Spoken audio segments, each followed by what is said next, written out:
观众朋友，大家好，欢迎收看正月初四 M 新闻，我是嘉豪。今发生什么大事代？头先就来报您知。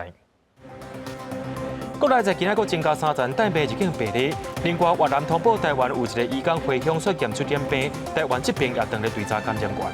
苏贞昌今仔日去到台北港视察报关作业，也强调讲鸦片要入来台湾就要过3关，对今仔开始也拢逐工拢有猪肉公告。疫情影响到餐厅办杯价，真侪公司拢取消活动，行政院也取消掉年尾的自餐活动。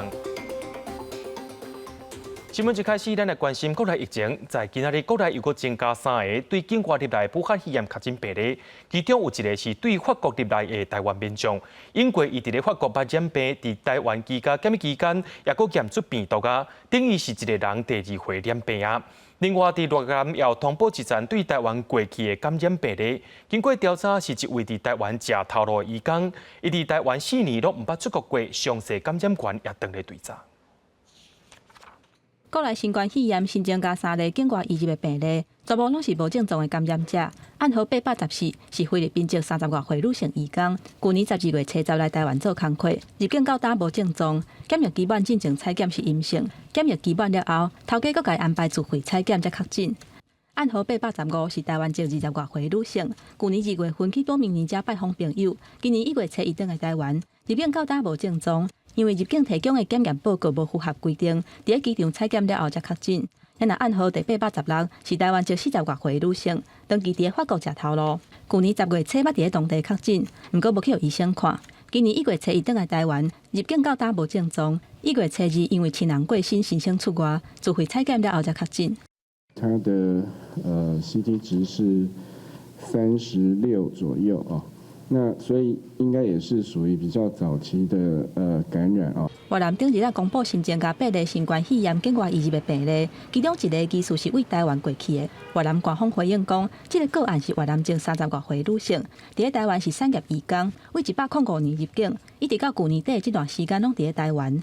这个个案伫咧机场有甲其他的越南移工接触甲开讲，而且越南当地隔离是8个人带一间，目前另外7个人采检是阴性。因若感染源还搁伫咧调查当中。目前先匡列接触者7人哦，那这7人我们会做这个核酸检测跟血清抗体的检验，那已经采检了1人的 PCR 是阴性哦。为英国入境扩大采检的专案，目前爱采检的有216个人，检疫基本的有202个人，有149个人已经完成采检，其中146个人是阴性，3个人检验当中。另外，还有53个人等咧等采检。到目前为止，国内医师2例英国变种病毒株，还佫有8个病毒株当伫咧做基因的定序。记者综合报道。讲到咱台湾对今年开始开放进口有300种的猪肉入来，行政院苏贞昌今仔早起就去到台北港视察报关的相关作业，也强调讲来到这毋是要看300种猪肉。另外，苏贞昌也讲到鸦片要入来台湾就要过3关，这3关也就是财政部的海关、防检局的检验，也佫有寺庙署的鸦片查验。送到位的货柜伫行政院长苏贞昌面头前开开，甲顶悬有印加拿大饭仔叶刀形的鸦片、检证编号甲出产国等等的资料。2021年头一天上班，苏贞昌大动作，带领几个部会首长去台北港视察。有人说我今天是来看莱猪，不是，我是来看检验的整个准备跟程序，我们也可能都看不到莱猪。鸦片要入来台湾，就要过3关，包括财政部海关、防检局，还有食药署相关的查验。毋但搭配拢会验，进口的猪肉嘛拢爱有相关的标示。今年开始，逐工伫咧卫福部、财政部，还有农委会3个部会官方网站会公告相关的数据。亲像1月初1到初3，台湾猪肉有3048吨，其他会当食的猪肉内累计有2811吨，因若进口的数据拢是0。苏贞昌强调讲，台湾货若要销出去，都要接受人的货卖入来。因若经济部是强调国际贸易的重要。经济部是希望保护国人安全之外，国际贸易的顺畅。这个是很重要。针对地方自治条例，300种的联检出的规范，行政院认为是违宪。外界批评行政院像大法官，若无配合的县市首长，可能会去互弹劾或者是换掉。因若苏贞昌是回应讲，爱行出英国威权的时代啊。在过去国民党威权执政的时候，曾经把一个县长就给撤职。那时候是国民党的威权时代，台湾早已经民主很久了，有人还活在威权的时代。苏贞昌讲，宪法规定有关国际贸易甲食品安全，拢是中央立法而且执行的事项，全国的骹步应该统一，才袂互店头甲百姓摸袂清楚规个乱糟糟。苏贞昌保证讲，为海关到食饭桌啊，政府一定会顶真追查，互资讯公开透明，请人民放心。记者综合报道。嘉义市政府今仔日去到学校检验营养午餐的饭菜，而且要求嘉义市内学校拢要严格执行，阻挡有掺3肉精的爆品食材拎到校园来。中道等的菜车驶入学校，每一项食材拢要经过检查甲确认。嘉义市政府伫连续假期结束学校上课的第一天，宣布要对市内所有学校的食材做严格的来源管理。就针对于食材营养午餐的这个部分进行整个 SOP 的演练。那么未来也会请各级学校，那么在这个部分上面就按此 SOP 来进行。行政院进前针对掺3肉精猪肉的标准有宣布，地方政府若是有定地方的食安自治条例要求零检出，因为违宪违法是无效的。进前有定零检出自治条例的嘉义市政府表示。12月31号暗时确实有收到公文，不过因会配合议会进行申请实现的工作。市政府今天第一天上班嘛，然后由相关单位责成，市长责成，然后送到议会，议会这边我们也会要求拜托我们议长接到市政府的公文之后，我们马上会具体做后面的一个工作。市政府配合业者甲学校全面阻挡有掺3肉精的猪肉，除了推动检查的政策。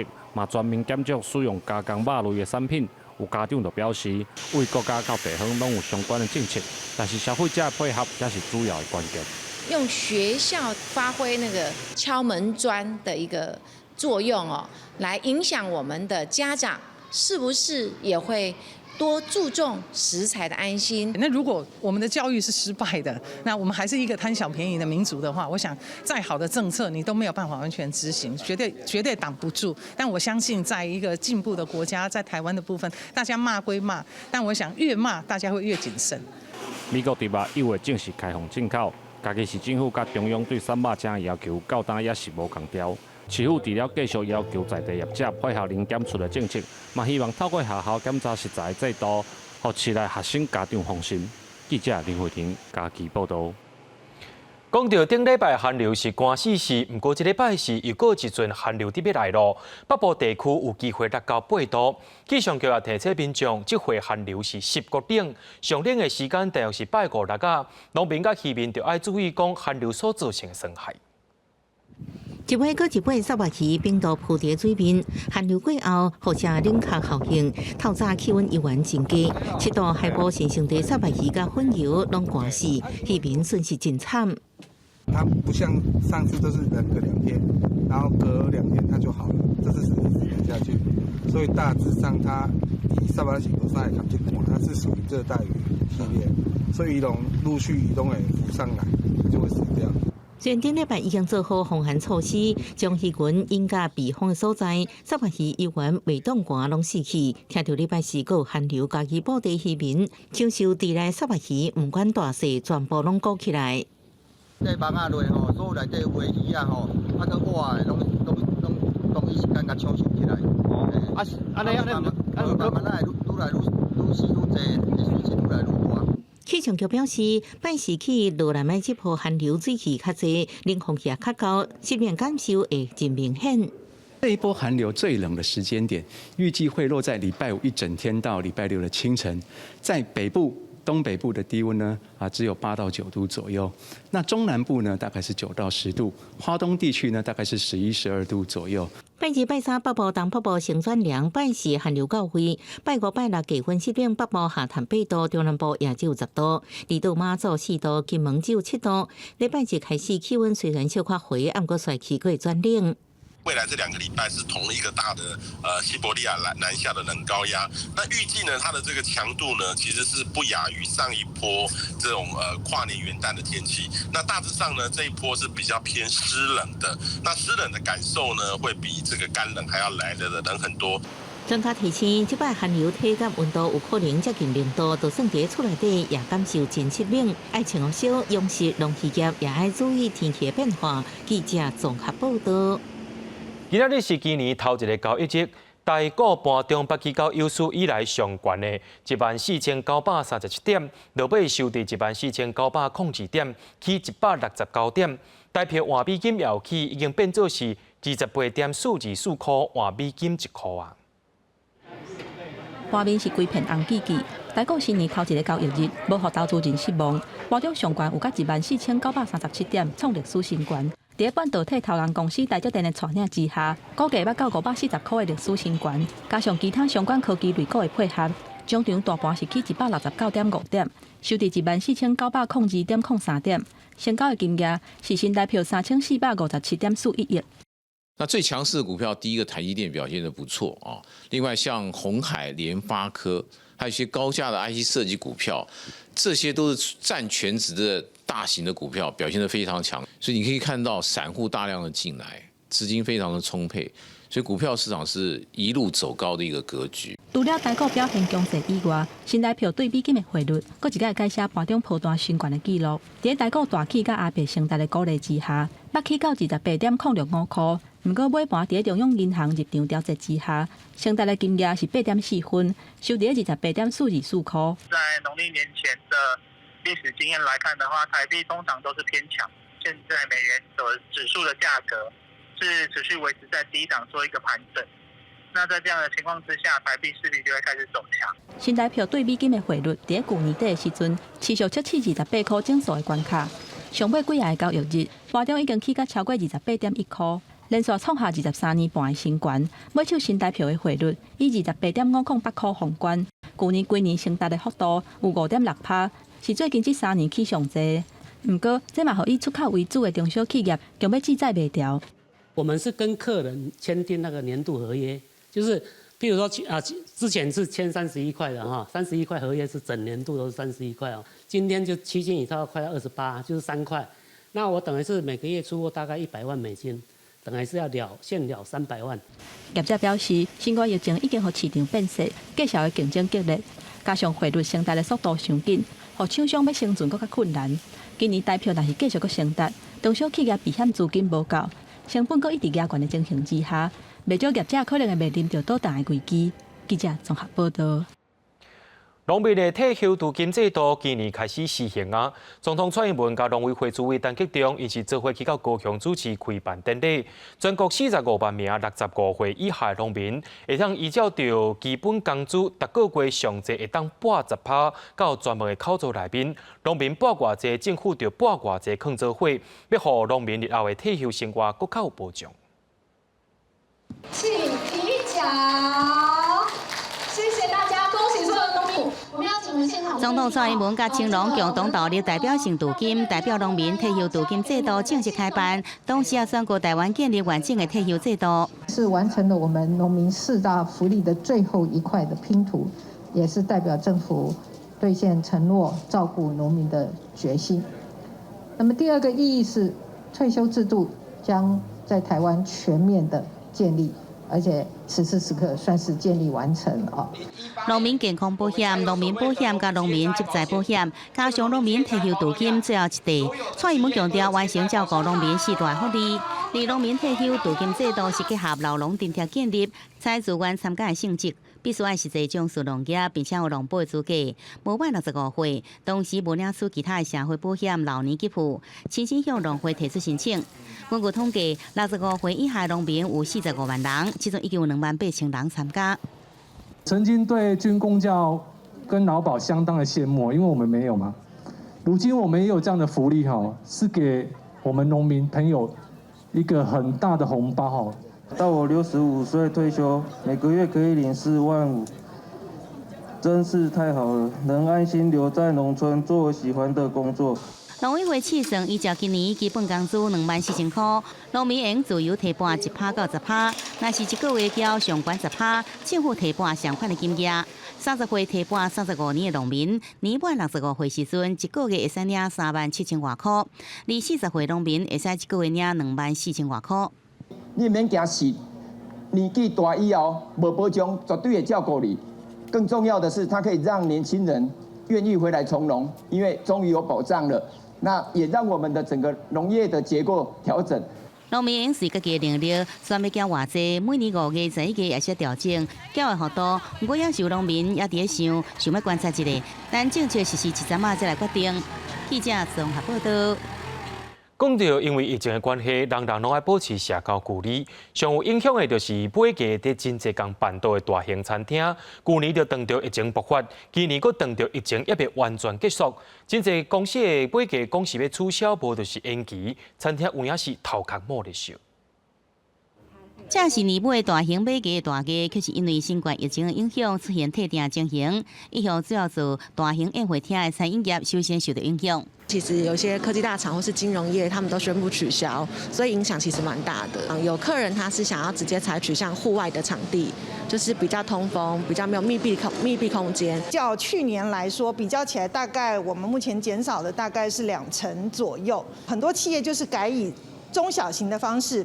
业者讲，2020年12月台湾出现变种的病毒，消费者心肝来更较惊，退订也是改期的情形大大增加。为了减少损失，业者鼓励消费者保留延期，也是以参观代替。户外所在受到欢迎，要企业主决定取消大型的宴会，由各部门自己办理，降低互相烧的风险。要业者记得订单的时阵，互要求甲道理较开的。就是一些小桌的客人有掉了一些。有些小公司我也有掉一些。你们也出锅有多少？大概1至2成。这次的疫情真的餐饮业我们都是心在滴血。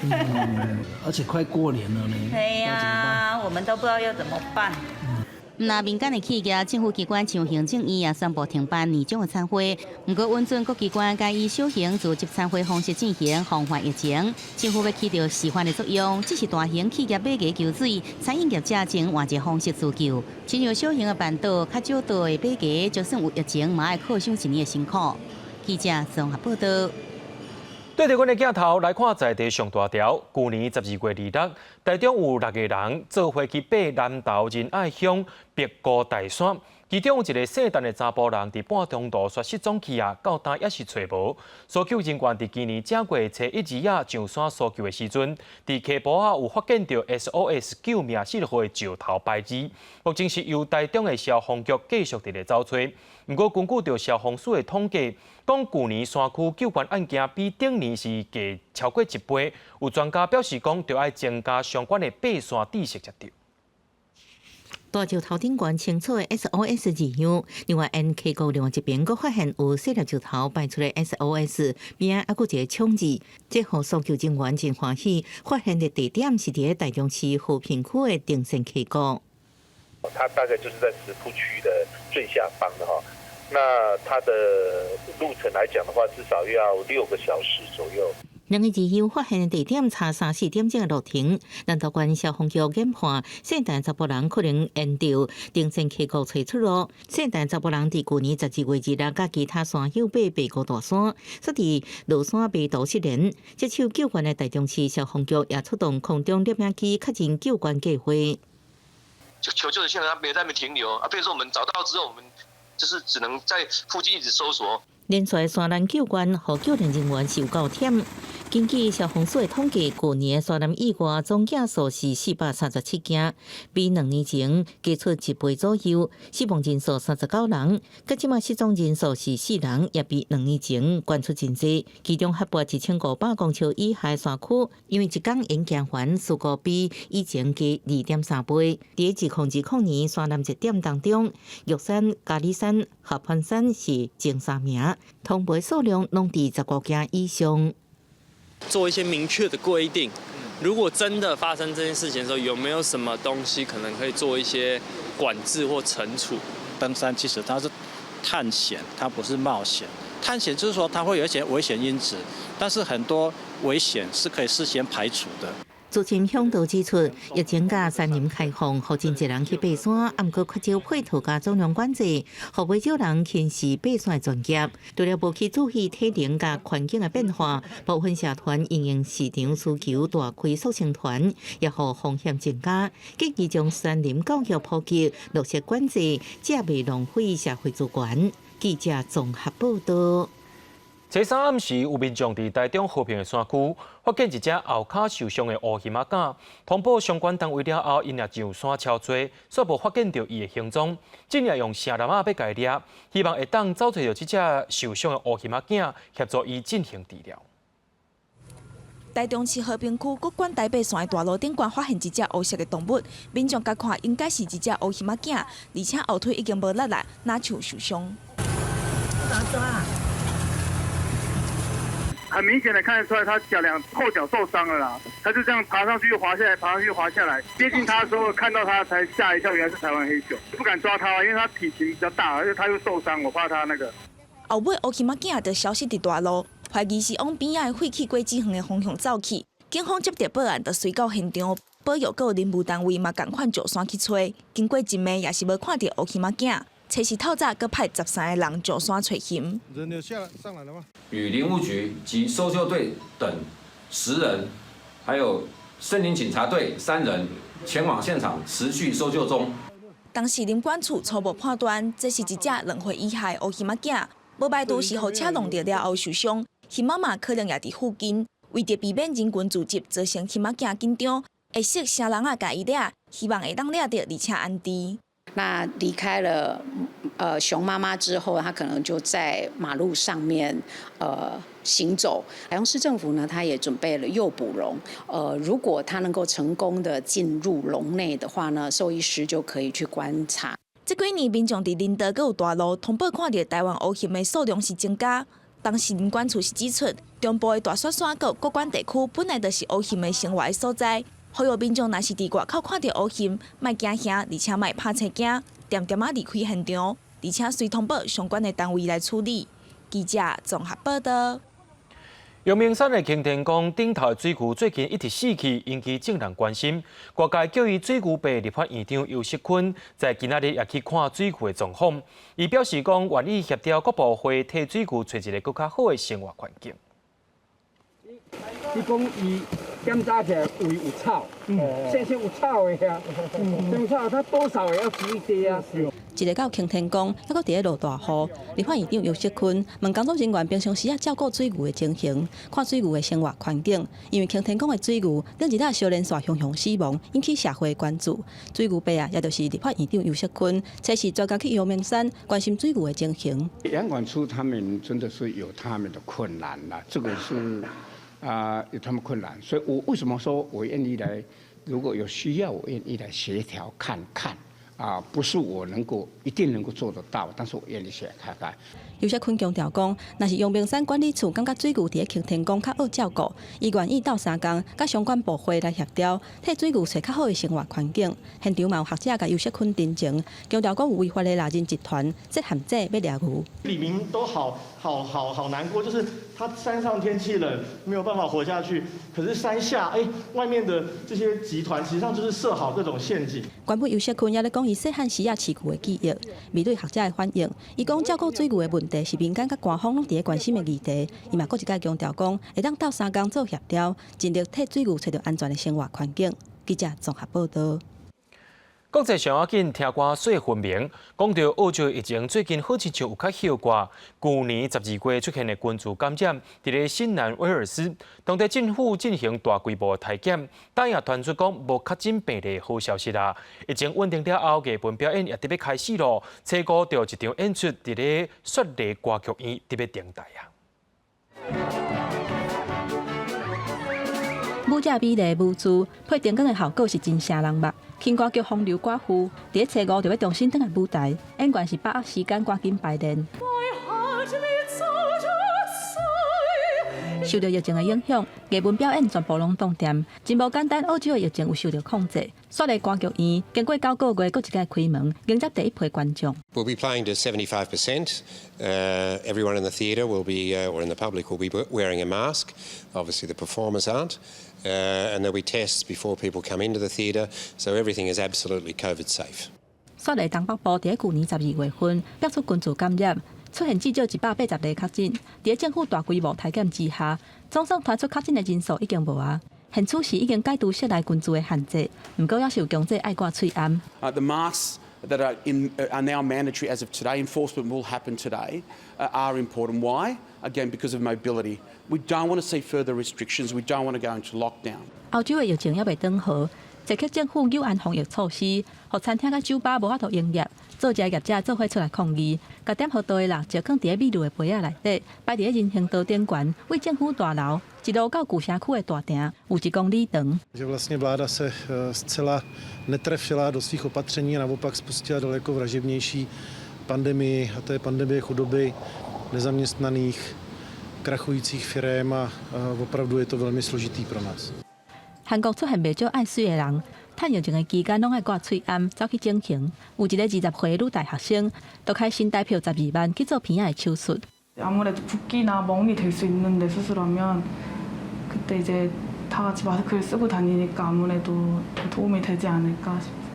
阮期日上課，伫咧厝裡做工課，減少面對面的接觸，等到互醫美手術的需求大增加。根據統計，2020年醫美產業的總值有107億美金。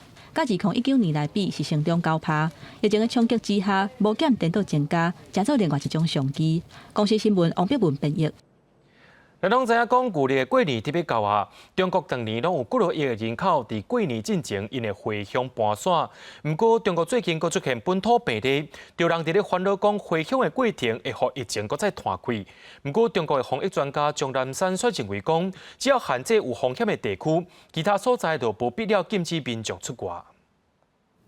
最近香港深圳湾口華人是真濟，因應農曆春節回鄉過年人潮，深圳市政府公告初5開始，入境的人愛接受21天的隔離檢疫。春運盛況提前出現，中國各地防疫壓力也增加。北京市初下宣布收緊防疫措施。 因为学校放假比较早，所以算是避开了春运的高峰期。我们一般都是头春节回去，今年不疫情嘛，所以提前回去了。中國高鐵集團表示，今年春運第2月開始，3月7日結束，有超過4億人次旅客。不過，中國初時宣布新增加33例確診個案，其中13例是本土病例，分布在北京、河北、遼寧。遼寧源頭是一名超級傳播者，已經傳染超過30人。春運是中國一年一擺人口大流動。 外界煩惱疫情惡化，不過中國抗疫專家看法不同。國慶節我們國家幾億人口在流動，都沒有事，大家可能就說啊，你看這次春節還可以，不行，因為季節不一樣。輸入性的風險還依然存在，在過好香港的春節的同時，不要忘記自己的。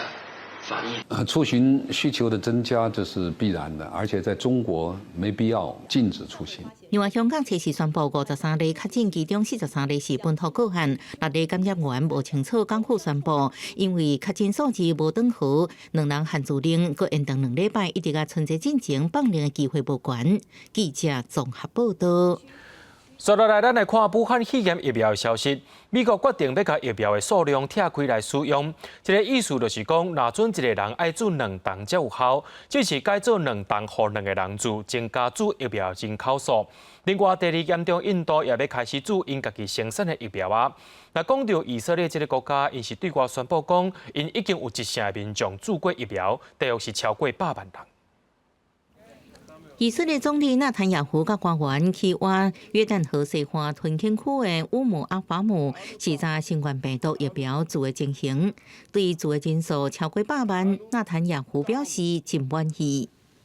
אז אני קורא לכל האזרחים, הבאנו מיליונים של חיסונים, מיליונים, יותר מכל מדינה אחרת בעולם באופן יחסי לאוכלוסייה, הבאנו אותם לכולם, ליהודים וערבים, לכולם, דתיים, חילונים, כולם.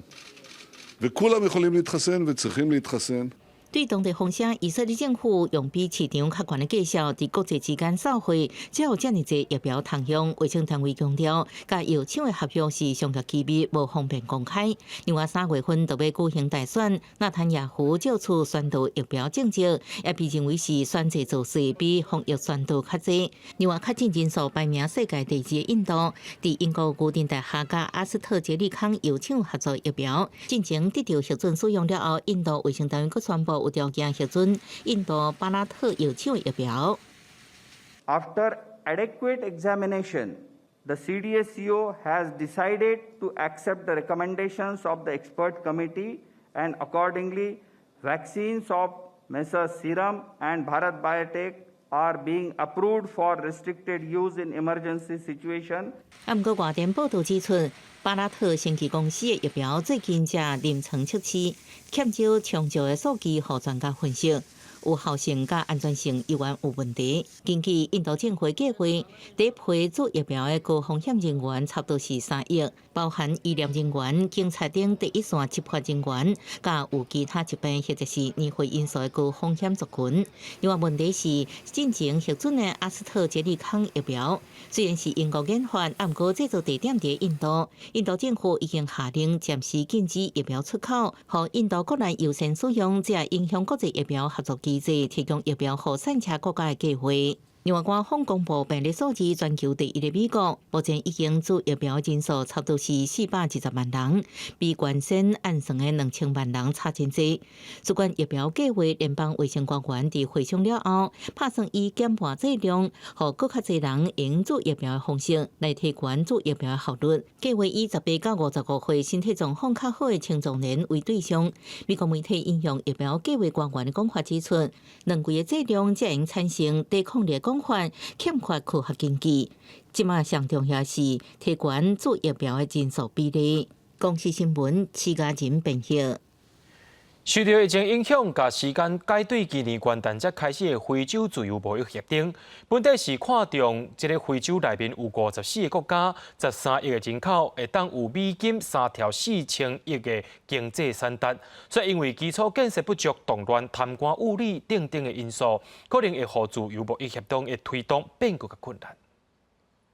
非洲除了厄立垂亚以外，其他54个国家拢签署加入非洲自由贸易协定，而且已经有34个国家批准。这个有13亿人口、经济总产值有3兆4千亿美金的所在，是世界贸易组织成立以来规模上大的自由贸易区。2021年开始筹备，2015年谈判，2018年完成签约，原本按照2020年7月初1实施，不过受到新冠疫情的影响，延到2021年1月初1才启动。会员国之间除了减少90%以上的关税，促进人员甲资本的流动，成做单一关税的同盟。支持者讲，非洲自由贸易协定会提升非洲各国之间的贸易量，发展出家己的价值链。世界银行预估，到2035年会带动几啊千万的非洲人脱离艰苦的生活。不过前提要是要解决未少问题，亲像基础建设无够、官僚主义，还有食钱等等的问题。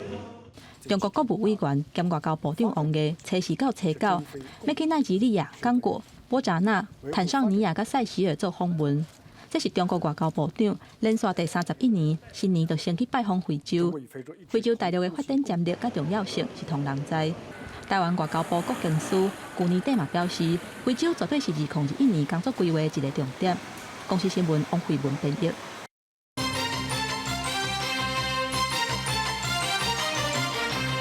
讲到疫情指挥中心所使用的电子围篱系统，掠到几啊位爱自主健康管理的民众，煞逃走出去参加跨年活动。本地这是一件好意，所有人伫咧质疑讲侵犯到民众的隐私。行政院长苏清昌表示讲，这是防疫的 SOP， 无要侵犯个人的隐私。卫福部长陈时中也强调讲，防疫需求资讯会伫28天后就全部汰掉啊。下年暝台北市的暗会，甲桃园五月天的演唱会，拢吸引袂少民众参加。疫情指挥中心启动人工天网的电子围篱2点控，成功遭到自主健康管理者违规入场，或者是出现第4颗例啊。不过外界嘛烦恼讲，这个系统有侵害民众隐私的疑虑。不要透过防疫这样的一个名称呢，来滥行收集民众的资料。毕竟宪法保障民众的集会结社的自由。民众的隐私没有把你的个资等等做其他的利用，而是在疫情期间做相对应的位置的确认。去年3月份，疫情指挥中心发布电子围篱监控办法，是透过手机接收基地内的信号，掌握居家隔离甲检疫者的行踪。即马正改版的电子围篱2点控，因为监控的名单有家当出门的自主健康管理者包括在内，所以甲电视业者合作，伫咧大型的集会活动650公尺以内范围设天网，若是有违规的人入场，就会发简讯劝伊离开。指挥中心强调讲，因为这并不是追踪个人手机的 GPS， 所以无侵犯到个资，也有隐私。收集到的的防疫的资料、相关的个人的资讯，都在收集后28天就要销毁。行政院长苏贞昌表示，使用电子围篱是为了依护人民的健康，采用防疫标准的流程。指挥中心嘛强调讲，电子围篱系统是以传染病防治法来执行。不过法界也是质疑讲，这并无明确法律授权的依据。这个疾病已经发生了10个月时间，我们有更长的时间去检视我们的法规是不是有齐全。那我觉得。更何况，其实特别条例已经修过法1次了。说真的，我觉得立法院在这边其实应该要积极主动的处理这个问题。学者呼吁讲，相关的单位应该积极检查法规敢是有矫正，避免民众的权利受到损害。记者综合报道。真侪民众为着要对抗疫情，因拢会挂喙罨。有的喙罨是5花10色，不过近年逼出讲，有一寡彩色的喙罨所使用的是会致癌的色调。经济部标准检验局昨夜开始进行抽查，按算2礼拜内就会公布结果。伫咧防疫期间，翠阳食做一定爱换物件，各大通路所卖翠阳花草甲色水嘛愈来愈多元，啊，毋过爱细致，若是买到无合格翠阳，顶悬的5单色料可能有致癌的记录。经济部票检局对测试开始，会针对翠阳的实体通路、店面甲网络平台来启动有色水的翠阳的抽检，预计1月14日前会完成抽验70个厂牌。依照消保法哈，那么如果说企业经营者哈有这个制造、贩售、输入哈。致这个消费者生命、身体健康、财产安全的危害哈，那我们会要求他做下架、回收、改正。那么如果说既逾期他不去做这一个下架、回收、改正，我们会依照消保法处以6万元以上那么150万元以下的罚款。我们大概2个礼拜内会将这个检测结果来做公布。所谓5单色料是一种食款染料，常常使用伫咧纺织品、塑胶甲配顶管。啊，毋过其中有部分的5单色料会释放出致癌物芳香胺。过去伫咧动物实验当中，结用证实会增加治疗膀胱癌的风险。目前国内已经禁用22种5单色料伫咧各种纺织品顶管。我们在使用当中，我手会碰触到一些口罩有颜色的地方，万一没有洗手，拿东西吃就把它吃下肚了。我们在戴口罩的时候，有时候我们会有一些脱衣啊。流汗啊，可能那个偶氮色素会不会渗透，让我们吃到？啊，若是食药署嘛讲，根据票检局的国家标准，有22种的5单色料袂当用伫咧纺织品，伊用翠暗当然嘛袂当验出。未来议定甲色料来入去常规查厂的项目，若是伊用翠暗防验出违规使用禁用的5单色料，卖当伊有司法相关处罚200万。记者综合报道。除了武汉肺炎有新的突破咯，台大病院甲中经院的研究团队，近也有研发出一种抗体，伊的功能就类似佛祖对付高济天共款，毋但会当甲病毒掠条条，切断感染的行为，阁会当甲已经感染的细胞全部清掉。这项研究也已经摕到美国的临时专利啊。新冠肺炎治疗出现新希望，目前临床上已经知影冠状病毒未进入人体，一定要透过人体 ACE2， 也就是细胞膜表面受体，病毒穿过受体了后，到细胞内部感染人类。中研院甲台大病院联手开发出有逆抗体 ACE2FC， 阻断原本要透过 ACE2 的新冠病毒，到比 ACE2FC 连调的等于阻断病毒。那我们知道病毒它变很快，它怎么变？它要侵犯人的细胞，一定要连上来。那你用这个它一定要连上来的序列去阻断它，当然是最有效。研究团队表示，这种有逆抗体目前对抗6种病毒株拢有效，压制病毒感染率有90%以上，是模拟人体基因序列，若是未来以渐剂注入人体了后相对稳定，副作用也较细。对一直变化的新冠病毒来讲，不只有阻断效果，也有希望治疗好。因为它是一个抗体的结构。所以它就会诱发一个免疫反应来清除这些被感染的细胞，所以它是也可以预防，也可以治疗。研究团队伫细胞甲补给人体器官的实验中，用力抗体阻断新冠感染的成功率有90%以上。目前已经咧申请动物试验，未来若药厂合作各做临床试验，确保效果。这项新的研究发现，已经刊登伫个国际医学期刊，也摕到美国临时专利。记者综合报道。讲到今仔日又有中国军机来扰乱台湾啊！国防安全研究所表示，2010年是自1996年台海危机以来，中国甲台湾恐吓强度20年来上强的一年，时间也拖上介久。有专家表示讲，中国用媒体网络这款战争是一种唔免起卡动手的做法。中华民国空军广播，位于台湾西南空域高度4000公尺的中共军机，注意，你已进入我空域，影响我飞行安全，立即回转脱离。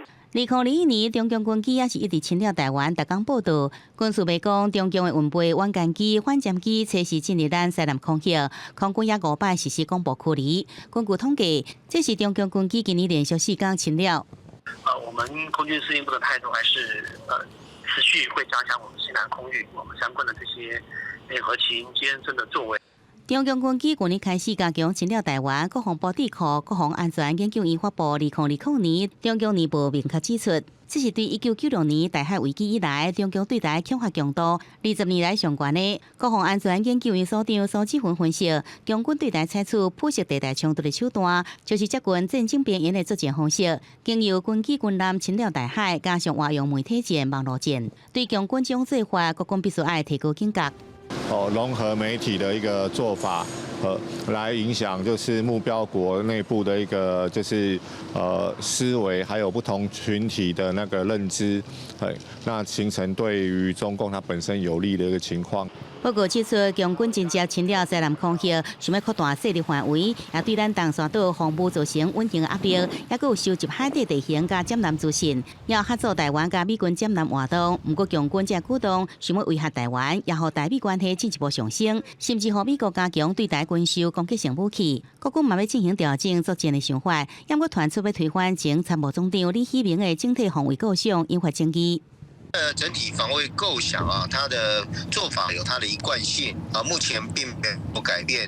有关于媒体报道的内容不是事实。战略的组合就是它是随着时间的变化而去调整的，所以我想就是对于所谓的战到最后一兵一卒，那个是最后阶段，也是要所准备。苏志芬强调，国军军事构想拢是随时修正，国军维持无对顶的战略方向不变。第一粒飞弹爱100万美金，一只 F-16V 更加是飞弹60倍，成本真贵。因此，国军超前部署，经由发展精准的飞弹火力，建立反制实力，带动在台发展，是这阵国军的建军目标。记者综合报道。进前的政府使用违权土地手段，把政治犯的土地全部充公，到当时也无还予人。出转会也等咧研究讲被害人的权利恢复，以及着相关土地赔偿条例草案，希望伫正月底进前会当完成预告。包含国防部位在台湾各地大小营区用地，也是高铁使用到小部分土地，甚至是台北第一殡仪馆部分的土地，经过促转会调查，其实都有使用到过去维权统治时期政治犯做到政府不收充公的土地。考虑到这土地到即阵拢也未还回去，促转会也开始建议被害人权利恢复的相关草案。我们有看到一笔有高铁设定地上权，那可能会是做这个公共建设的使用，也有看到台电的电塔，或是说有营舍，那不过这个都只是资料上看到的文字。根据促转会调查，大约47%当时做到不少的土地，即阵也空伫遐无伫使用，也是无转卖互人，应该使原地还回去。其他53%的土地，因为已经转卖互人啊，也是正做大路顶，无到原物来还回去。促转会表示，可能会有政府来支付赔偿金，金额有价超过上100亿。这当中会包含不动产、土地建物，那也有可能会是有动产的部分。如果原物不能返还，那又或者是说原来的土地上已经盖了很多公共建设，希望是规划用金钱赔偿的方式来处理这个情形。这阵促转会根据国防部提供的资料，掌握到当时政治犯做到不少的土地有254笔，促转会另外找到有300多笔，总数超过500笔。促转会希望赶在1月底之前完成草案的预告，幸好被害人应该有的公道。记者综合报道。伫咧新竹的交通大学要甲台北的阳明大学，这2间学校要合作一间，新的名字号做阳明交通大学。也因为校园外口的大门的字牌是真侪校友要来遮翕相做纪念的所在，也真侪人趁着还未换字牌进前，赶紧来翕相。交通大学学校门口的牌啊，最近新做热门的翕相景点。原来在台湾有62年历史的交通大学，今年要甲阳明大学合并，门口的牌啊，佮过无偌久就要换名。真侪这边毕业的学生用灯来好好翕相。我来了第2次，每次都看到有人在拍，然后刚刚也很多人来拍。牌子要拆掉了，所以想要纪念一下。我觉得蛮可惜的，因为就是觉得我们以前都说我们是交大毕业的，那现在突然改校名，好像又有点不习惯。老相片内底看会到过去，学校门口的交通大学4个大字真影目。除了毕业的学生一定会来这翕相，佫有做伙对学校毕业的翁仔某，也选择来这翕结婚相片。大概每天的话，大概从早上都排到晚上。教育公布之后，其实蛮多学生还有校友都回来因为假日的时候真的是人山人海都要排队来大家排队来这个拍照留念其实当然我想说盛况应该空前吧。中部甲交通大学4个字7号迁去，可过无偌久就要换掉啊。虽然佫有淡薄仔唔甘，毋过学校嘛是爱做好准备，迎接未来的新气象。记者刘君豪新竹报道。今年台东延平乡的梅花伫元旦过后才开始开花，比正常的花期差不多是慢10天左右。有专家表示讲，有一寡批树因为天气无稳定，规个暖气唔来影响到产量。若准佫当着落雨，花若落了，也影响到唔马生产。梅花是愈寒愈会开花，顶礼拜寒人的第一波寒流来啊！台东县延平乡乱山山区的梅花总算是开花啊，花期比永过慢10天左右。梅花是小可开啊，专家表示梅花需要大冷的天气才会大开。这波寒流拄好是大冷的天气，虽望梅花开较慢，毋过山区若是继续大冷，嘛有可能会当赶到3月份继续梅仔采收。就是梅花开得很好了，大概可能会好啊。跟往年比起来，今年算是比较正常的一年，花期是比较正常。梅花是落叶的果树，落叶了后才会开花结果。毋过乱山这波开的梅花，所发现已经有部分的果子丛已经有结梅啊，变做花果降丛的现象。毋过专家讲，这是部分的果子丛发育无正常，出现提早开花结果的现象，影响不大。会有早花的现象，就是因为有一些芽，其实它的花芽发育是不是很完整的，所以它遇到稍微的下雨，它大概就会先开出来。台东县有600多公顷的梅仔园，最近这5年天气变化真大，梅仔拢欠收。毋过今年到目前为止，看起来大冷的天气对开花有帮助，但是路必须提醒，这礼拜气象预报的寒流是淡湿的天气，路面大家注意雨水会甲梅花拍落来状况。记者综合报道。伫咧云林斗六三坪社区有一块石龙基地，内面种真侪无同款的食物，除了互社区的职工会当来遮种菜，嘛是附近学校校外教学的好所在。不够，你的不够，再多一点。一大群囡仔去做伙，甲涂卡踮花坑内底，因为无种过物件，因对事事项项拢足好奇。这抓带囡仔来种草莓，大家拢感觉足新鲜。第一次种草莓吗？对，很好玩。怎样好玩？我们怎么种草莓？我看，要帮它浇水浇7天。这个土地是云林斗六三坪社区的石龙基地，原本是一块空地啊，当地职工会伫遮种菜变工艺。后来有学校带囡仔来做校外教学，办石龙教育课，基地发展甲哪来哪丰富，甚至因个家己饲会当分解喷的盐粉甲由一个汤拖来制作肥料。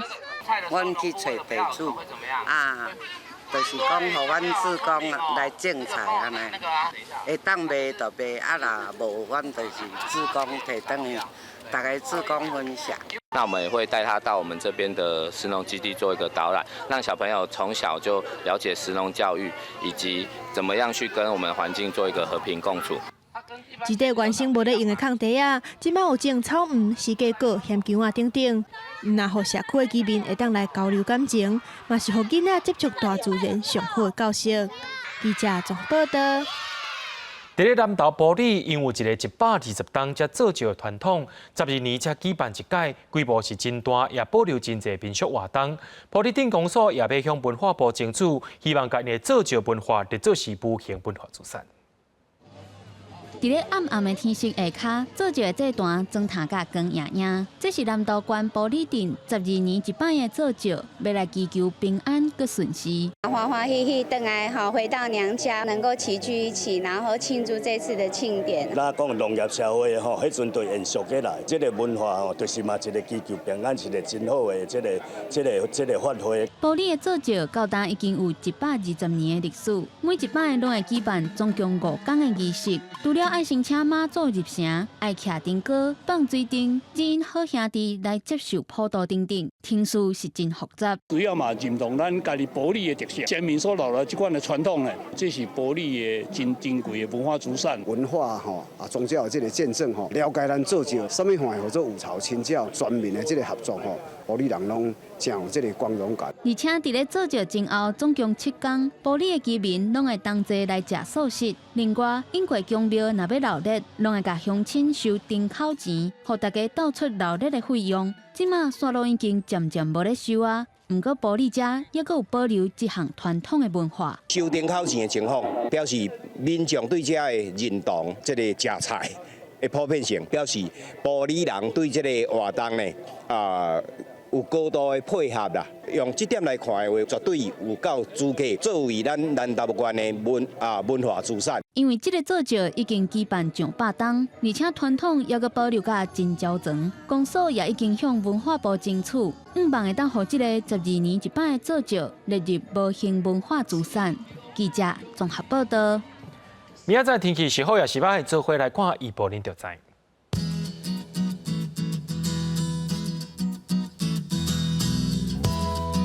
北部地区对16度到18度，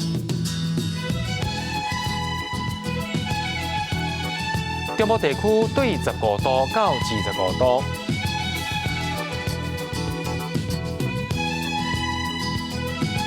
南部地区对16度到28度，